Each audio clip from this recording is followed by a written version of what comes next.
So sorry I can't be there in person due to meteorological reasons. I was really looking forward to it. But I'm delighted to be there virtually. I'm just going to go straight into a reading because it's quite self-explanatory and ties in with what others have been talking about today, including my walk to Kinder Scout. I love Kinder Scout. So this is from the prologue called A Place Called Hope, from my book I Belong Here. I watched the wings as they soared through the sky. So sure of itself, so confident was the curlew as it caressed the clouds. So in its element, where do I belong? Such a perennial question of existence, and I remember the flight of that curlew I saw in the Pennines when I considered the quest for a sense of belonging. The bird belongs in its fine feathers and in its nest and in the air, flying through the sky with such ease and grace. The fish belongs in its spectacular scales and in its watery habitat. The bulb belongs in soil in its state of becoming, growing towards the light. How could I feel a sense of belonging in my own body, in my own self, in the world? What does it mean to belong? What does it mean to feel like you don't belong? How can nature help us to find a greater sense of belonging? And how can we ensure that people care enough to realize that nature and wildlife belong as much to the world as humans do?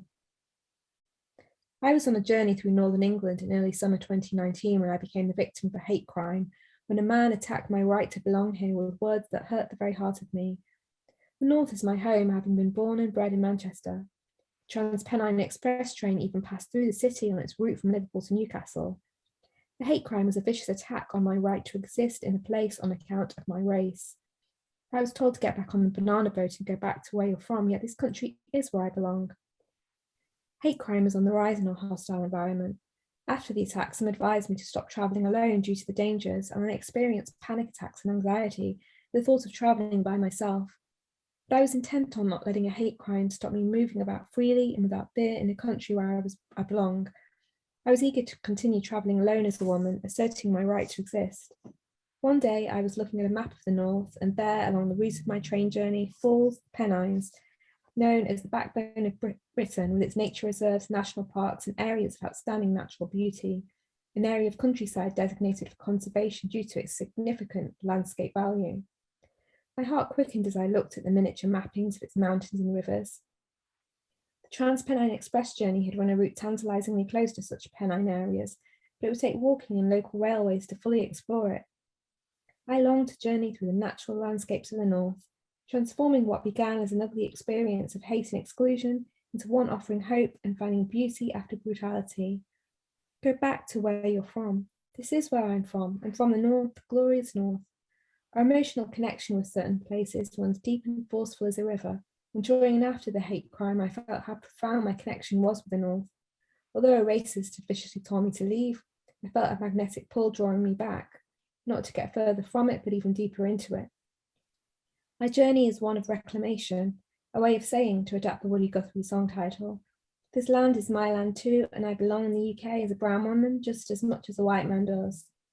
Journeying through the so-called backbone of England also feels symbolic, a way of showing backbone myself, and that I will not let having been a victim of a race hate crime curtail my movement through the world despite the trauma and panic attacks that followed. The nature of trauma is that it lives on after the incident. The man who racially abused me was arrested, charged, pleaded guilty, and was convicted of a racially aggravated public order offence, using threatening and abusive, insulting words and behaviour. After I heard my abuser had pleaded guilty, I felt the oxygen return to my lungs. But in the days and weeks that followed, I still experienced anxiety attacks, feeling the room closing in on me as my breathing became rapid and my heart pounded. I saw the man's face flash through my mind. I felt a crushing pain at the suggestion that I had no right to exist in a place that is my home. At my lowest ebbs, I wanted to cease existing. When I walked up through the carriages, the man had threatened to set fire to me. I had nightmares about choking on smoke. Sleeplessness left me exhausted. Even walking the streets of the city, I felt a sense of claustrophobia. That year, I've been racially abused twice while walking the streets in Nottingham and London. As my claustrophobia grew, I began to long for wide open spaces, to breathe freely in the great outdoors. I hungered for greenness. I began to devour more and more maps of the Pennines and plot out a route leading up about the Pennine Way, Britain's oldest long-distance footpath, which runs for 431 kilometres through the backbone of Britain.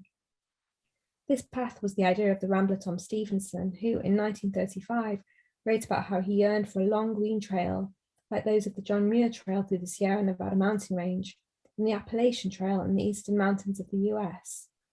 He also saw that the Pennine Range is not confined to the Way, but stretches from the Peak District up through the Yorkshire Dales and into the North Pennines.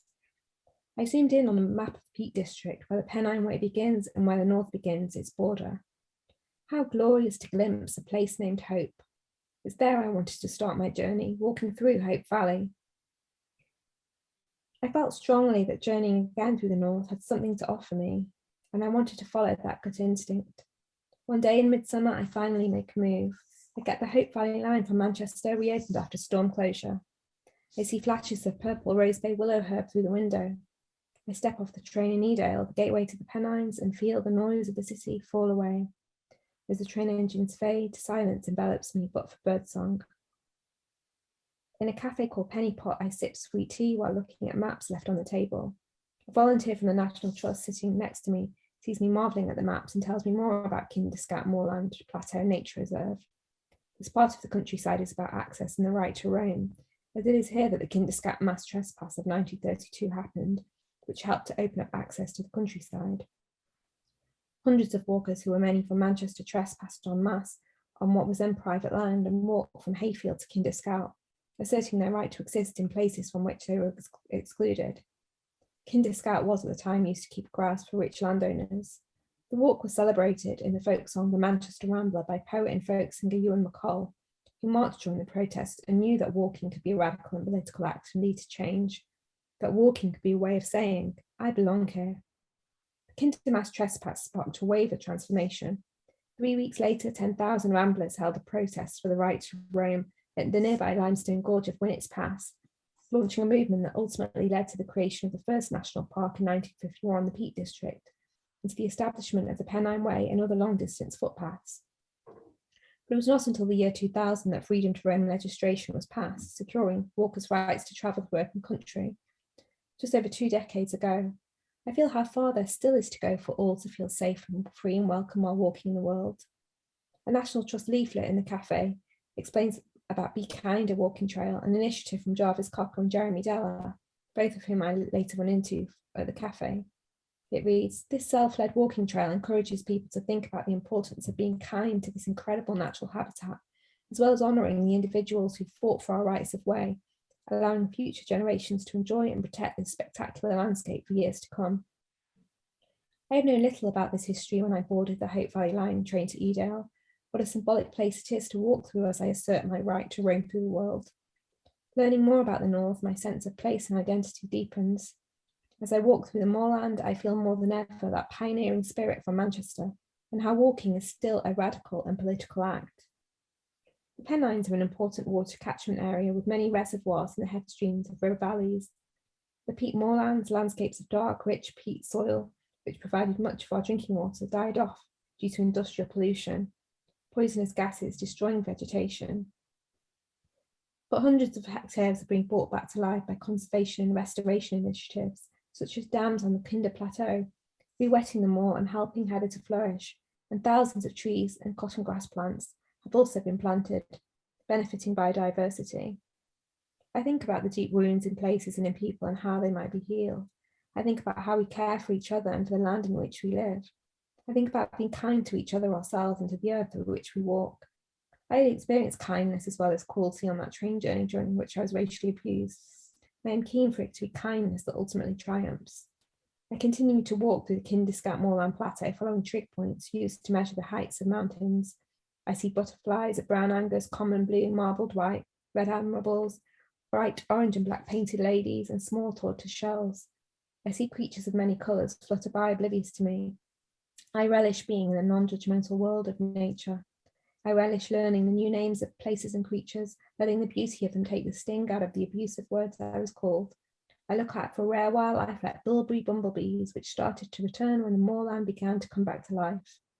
The world opens up, and my sense of claustrophobia lifts as I breathe deeply. My anxiety no longer contracts the world to the size of a train carriage. Through walking and engaging with the world around me, my thoughts are shifted from anxious ruminations. Soon I am entirely alone in fields of flowers. I lie down on the grass and begin to weep. They savour these moments of being close to the earth, a part of it. I continue on the train to a place I'll be staying that evening. We will shortly be arriving at Hope, says the train conductor. Then a little while later, this is Hope. This is hope. This is what hope feels like, acknowledging the existence of pain and panic, but pushing through it. Gazing out over the valley from on high, I look back over my life and at other times when I have experienced abuse, and neither did not speak out about it or did report it and was not taken seriously. I realise how much hatred can become internalized, become self-loathing. Walking through the world, I feel those emotions shift and lift. Walking does wonders for my well-being, and I walk until I can feel my limbs, the bones in my body, my heart beating, telling me I'm alive, I exist, and I begin to relish existing. I realise how much my anxiety has been about my sense of place in the world. I feel a defiance to those who would have me disappear, a desire to keep on forging a place for myself in the world.